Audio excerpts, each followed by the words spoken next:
पवित्र बाइबल। मत्ती 3 अध्याय। यूहन्ना बपतिस्मा देने वाला। आयत 1। उन दिनों में यूहन्ना बपतिस्मा देने वाला आकर यहूदिया के जंगल में यह प्रचार करने लगा। आयत 2। मन फिराओ, क्योंकि स्वर्ग का राज्य निकट आ गया है। आयत 3। यह वही है जिसकी चर्चा यशायाह भविष्यद्वक्ता के द्वारा की गई। जंगल में एक पुकारने वाले का शब्द हो रहा है कि प्रभु का मार्ग तैयार करो, उसकी सड़कें सीधी करो। आयत 4। यह यूहन्ना ऊंट के रोम का वस्त्र पहने था और अपनी कमर में चमड़े का कटिबंध बांधे हुए था। उसका भोजन टिड्डियां और वन मधु था। आयत 5। तब यरूशलेम और सारे यहूदिया और यर्दन के आसपास के सब स्थानों के लोग उसके पास निकल आए। आयत 6। उन्होंने अपने अपने पापों को मानकर यर्दन नदी में उससे बपतिस्मा लिया। आयत 7। जब उसने बहुत से फरीसियों और सदूकियों को बपतिस्मा के लिए अपने पास आते देखा, तो उनसे कहा, हे सांप के बच्चों, तुम्हें किसने जता दिया कि आने वाले क्रोध से भागो। आयत 8। इसलिए मन फिराव के योग्य फल लाओ।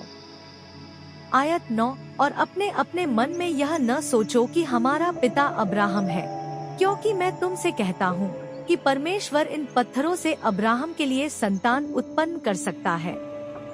आयत 10। अब कुल्हाड़ा पेड़ों की जड़ पर रखा हुआ है, इसलिए जो पेड़ अच्छा फल नहीं लाता, वह काटा और आग में झोंका जाता है। आयत 11। मैं तो पानी से तुम्हें मन फिराव का बपतिस्मा देता हूँ, परंतु जो मेरे बाद आने वाला है वह मुझसे शक्तिशाली है, मैं उसकी जूती उठाने के योग्य नहीं। वह तुम्हें पवित्र आत्मा और आग से बपतिस्मा देगा।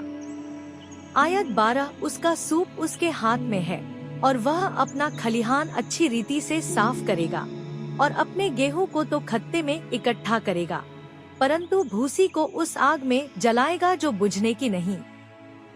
यूहन्ना द्वारा यीशु का बपतिस्मा। आयत 13।